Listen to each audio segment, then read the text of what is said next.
चाणक्य नीतीमध्ये सुद्धा हे सांगितलेलं आहे, ज्यावेळी शत्रू बलाढ्य असेल त्यावेळी त्याला गाफील ठेवून मारणे.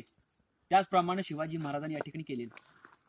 ज्यावेळेस अफजल खान आला, सय्यद बंडूला बाजूला ठेवलं आणि त्यावेळी शिवाजी महाराजांची आणि अफजल खानाची भेट झाली.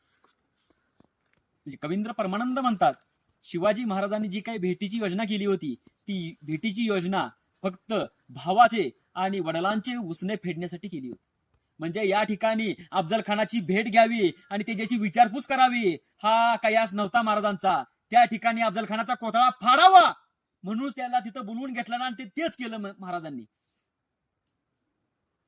ज्यावेळी भेटीला आले, गळाभेट झाली, त्यावेळी या अफजल खानानं कट्यार काढली आणि महाराजांच्या पाठीवरती चालवली. महाराजांनी संपूर्ण अंगाला जे काही चिलकत आहे ते संपूर्ण घातलेलं होतं, त्यामुळे तो वार फुका गेला, तो वार वाया गेला. आणि त्यावेळी शिवाजी महाराजांनी बिचवा असेल, वाघनका असेल त्याचा संपूर्ण मारा केला आणि अफजल खानाचं पोट फाडलं.